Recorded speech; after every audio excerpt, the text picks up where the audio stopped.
क्या आपने कभी सोचा है कि कुछ लोग जो चाहते हैं उसे बड़ी आसानी से हासिल कर लेते हैं और कुछ लोग सालों की मेहनत के बाद भी वहीं के वहीं क्यों रहते हैं? इसका जवाब मेहनत में नहीं है, आपके अंदर की वाइब्रेशन में छिपा है। निकोल टेस्ला के बारे में तो आप सभी ने सुना होगा। उन्होंने एक बहुत ही इम्पोर्टेंट बात कही थी। If you want to find the secrets of universe, think in terms of energy, frequency and vibrations.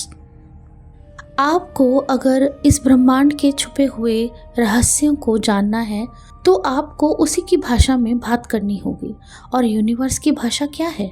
Energy यानी ऊर्जा, फ्रीक्वेंसी और उसके साथ आने वाली वाइब्रेशंस यानी तरंगे, उस ऊर्जा की तरंगे जो इस पूरे ब्रह्मांड में फैली हुई हैं।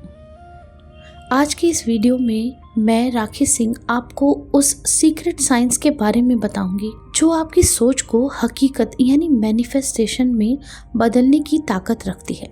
आज हम सिर्फ मोटिवेशन की बात नहीं करेंगे, हम बात करेंगे सीक्रेट साइंटिफिक फैक्ट्स की जिन्हें जानकर आपकी दुनिया बदल जाएगी। Welcome to arcane wisdom by Rakhi Singh.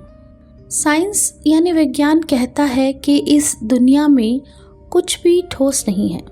अगर आप एक पत्थर को भी माइक्रोस्कोप के नीचे देखेंगे तो आप पाएंगे कि उसके अंदर के एटम्स यानी अणु एक खास गति से वाइब्रेट कर रहे हैं। क्या आप जानते हैं हमारे शरीर के चारों ओर एक इलेक्ट्रोमैग्नेटिक फील्ड होती है।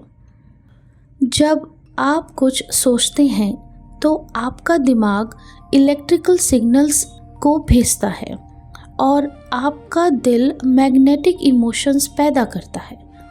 यही वह फ्रीक्वेंसी है जो ब्रह्मांड के क्वांटम फील्ड को सिग्नल भेजती है। इस वीडियो में बने रहें क्योंकि हम एंड में एक बहुत ही इम्पॉर्टेंट हैक जानेंगे। आइए अब समझते हैं माइंड और मैनिफेस्टेशन का संबंध। मैनिफेस्टेशन हम सभी ने काफ़ी बार सुना होगा, हो सकता है ट्राई भी किया हो, बट कितना सक्सेस मिला बताइए। अगर किसी को मैनिफेस्टेशन का सक्सेस मिला तो कमेंट सेक्शन में ज़रूर बताइएगा। मैनिफेस्टेशन जादू नहीं है, यह रेजोनेंस है, जिसे हम हिंदी में अनुनाद कहते हैं। जब आपके विचारों की फ्रीक्वेंसी आपकी इच्छा की फ्रीक्वेंसी से मेल खा जाती है तो वह चीज़ आपकी लाइफ में खिंची चली आती है। इसे लॉ ऑफ रेजोनेंस कहते हैं। यानी इसको अगर आप समझें तो आप बार बार अपने विजन में, अपने विजुअलाइजेशन में उस चीज़ को उतार लेते हैं जिसकी आपको इच्छा हो रही है, यानी जिसे आप पाना चाहते हैं, तो वह चीज़ अवश्य ही यूनिवर्स हमें लौटा के देता है। आइए इस वीडियो में आगे जानते हैं एक बहुत ही फेमस वाटर एक्सपेरिमेंट के बारे में जो डॉक्टर मसारू इमोटो ने परफॉर्म किया था। डॉक्टर मसारू इमोटो की रिसर्च के मुताबिक उन्होंने यह साबित किया कि हमारे शब्द और विचार पानी के मॉलिक्यूल्स की बनावट को बदल देते हैं। क्योंकि हमारा शरीर 70% पानी है, तो सोचिए जब आप नकारात्मक सोचते हैं तो क्या अपनी कोशिकाओं यानी सेल्स की वाइब्रेशंस को बिगाड़ लेते हैं, और जब हम अपनी सोच को पॉजिटिविटी की तरफ लेके जाते हैं तो क्या हमारे सेल्स यानी हमारी कोशिकाएं भी उसी को रेप्लिकेट करती हैं। जैसा कि हमने इस वीडियो में डिस्कस किया था कि कुछ लोगों की मैनिफेस्टेशन पूरी होती है और कुछ की नहीं होती है। अगर आपकी मैनिफेस्टेशन पूरी नहीं हुई तो उसे भी कमेंट सेक्शन में ज़रूर बताइएगा। आइए हम जानते हैं हाई वाइब्रेशंस को हम अपने साथ कैसे जोड़ें। ज़्यादातर लोग मैनिफेस्टेशन इसलिए नहीं कर पाते हैं क्योंकि वे अभाव यानी लैक ऑफ फ्रीक्वेंसी पे होते हैं। उनकी फ्रीक्वेंसी इतनी लो होती है कि वो अपनी यूनिवर्सल एनर्जी के साथ कनेक्ट ही नहीं कर पाते। अपनी लाइफ में हाई वाइब्रेशंस यानी अपनी फ्रीक्वेंसी को बढ़ाने के लिए सबसे पहला जो हमें काम करना चाहिए वो है कृतज्ञता यानी ग्रैटिट्यूड।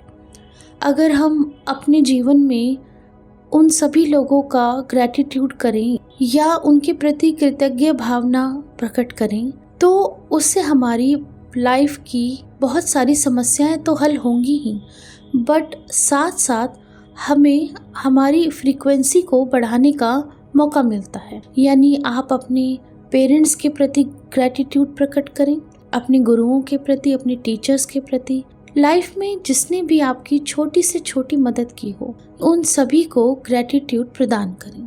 कृतज्ञता की भावना हमें हम्बल बनाती है और हमें उस यूनिवर्सल एनर्जी से जुड़ने का मौका देती है जिससे हमारी वाइब्रेशंस बहुत हाई हो जाती हैं। साउंड फ्रीक्वेंसीज भी एक दूसरा तरीका है अपनी वाइब्रेशंस को बढ़ाने का। 528 हर्ट्ज यानी जिसे हम लव फ्रीक्वेंसी भी कहते हैं और 432 हर्ट्ज यानी जिसे हम यूनिवर्सल फ्रीक्वेंसी कहते हैं, ये दोनों ही हमारे डीएनए को रिपेयर करने और माइंड की रीवायरिंग करने की ताकत रखती हैं। हम सभी जानते हैं कि ओम का उच्चारण आपके नर्वस सिस्टम को ब्रह्मांड की मूल फ्रीक्वेंसी से जोड़ देता है। यदि आप ओम के उच्चारण और इसके प्रभावों को जानना चाहते हैं तो हमारे लिंक वीडियो को ज़रूर देखें। अब समय है उस माइंड हैक का जिसके बारे में मैंने शुरुआत में बताया था। इसे कहते हैं the 17 second flash point technique. Abraham Hicks के अनुसार अगर आप किसी विचार को बिना किसी शुद्ध विरोध 17 सेकंड तक बनाए रखते हैं तो वह विचार कंबशन पॉइंट पर पहुंच जाता है और भौतिक ऊर्जा में बदलना शुरू हो जाता है। लेकिन यहाँ एक ट्विस्ट है, अगर आपने इसे 68 सेकंड यानी 17x4 तक खींच लिया तो आप ब्रह्मांड में इतनी शक्तिशाली लहर भेजते हैं जिसे रोकना नामुमकिन है।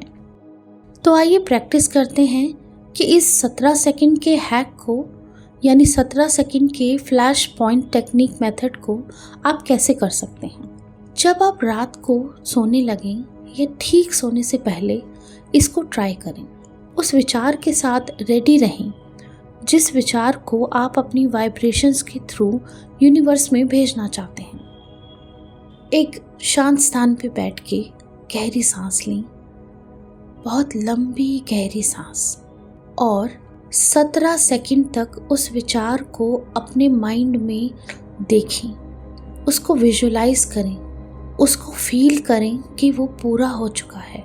और 17 सेकंड काउंट करते ही धीरे धीरे अपनी सांस को छोड़ दें। उस बहती हुई सांस के साथ आपके माइंड की वाइब्रेशंस जो मैनिफेस्ट आपने किया है वो यूनिवर्सल एनर्जी में चली जाएगी। आशा करती हूँ आपको अब इन वाइब्रेशंस को मास्टर करने में समय नहीं लगेगा। थोड़ी प्रैक्टिस कीजिए। अगर आप अपनी वाइब्रेशंस को मास्टर करना चाहते हैं तो वाइब कमेंट में लिखकर इस चैनल को अभी सब्सक्राइब कीजिए, क्योंकि हम आने वाले वीडियोस में और भी बहुत सी ऐसी बातें करेंगे जो आपको हेल्प करेगी। आप वही नहीं पाते हैं जो आप चाहते हैं, आप वही पाते हैं जो आप वाइब्रेशनली हैं। आप जिन वाइब्रेशंस को अट्रैक्ट करना चाहते हैं उनको फील करना स्टार्ट करें। मिलते हैं अगले रहस्यमय सफ़र में। धन्यवाद।